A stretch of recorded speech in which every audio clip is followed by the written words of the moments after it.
Be ready. 5 seconds. Start.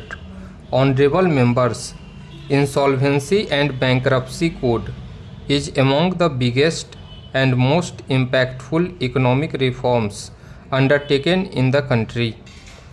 With the coming into force of this code, banks and other financial institutions have been able to settle directly or indirectly an amount of more than rupees 3,50,000 crore. This code has also curbed the tendency of willfully defaulting on loans taken from banks and other financial institutions. Under the direct benefit transfer, funds from more than 400 schemes are being directly credited into the accounts of beneficiaries. During the last 5 years, rupees 7,30,000 crore have been transferred through DBT.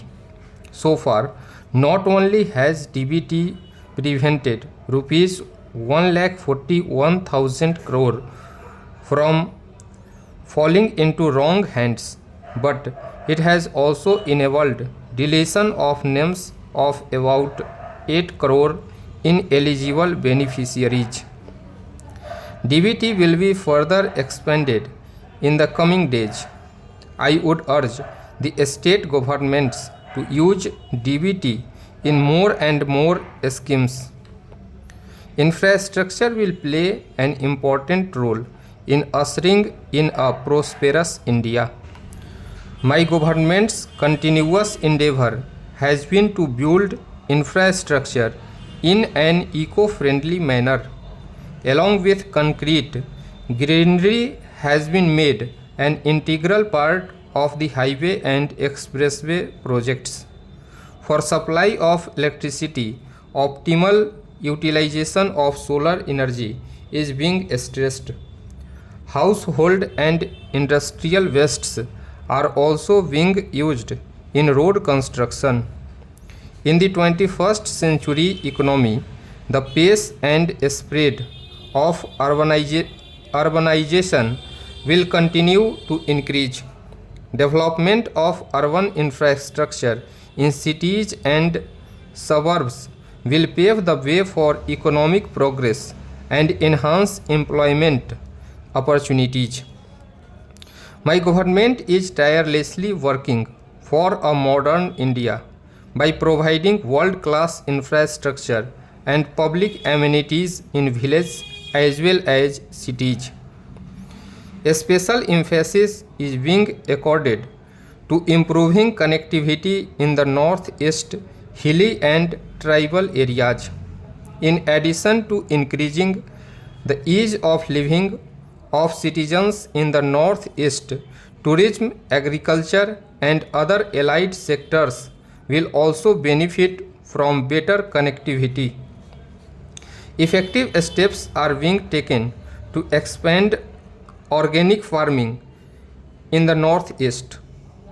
Under the Bharatmala project, construction or upgradation of about 35,000 kilometers of national highways is to be undertaken by 2022.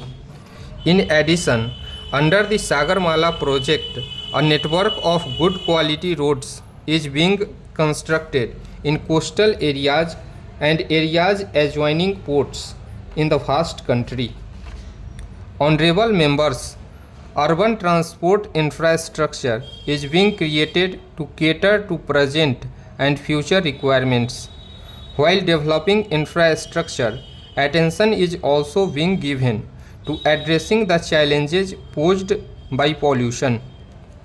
My government is developing a transport system which is not only fast and safe but is also environment friendly. For this, a special emphasis is given to public transport. Metro rail network is being expanded rapidly in several cities. The facility of One Nation, One Card has been launched to realize the dream of seamless mobility. Similarly, electric vehicles are being promoted to reduce vehicular pollution. The network of electric charging stations is also being expanded rapidly. Modern amenities like gas grid and highways are being developed at a rapid pace. PNG based domestic fuel and CNG based transportation systems are being developed. In modern India, we are according a special emphasis on production of biofuel. Prior to 2014, about 67 crore liters of ethanol was being blended. This year, we have set a target of about 270 crore liters for ethanol blending.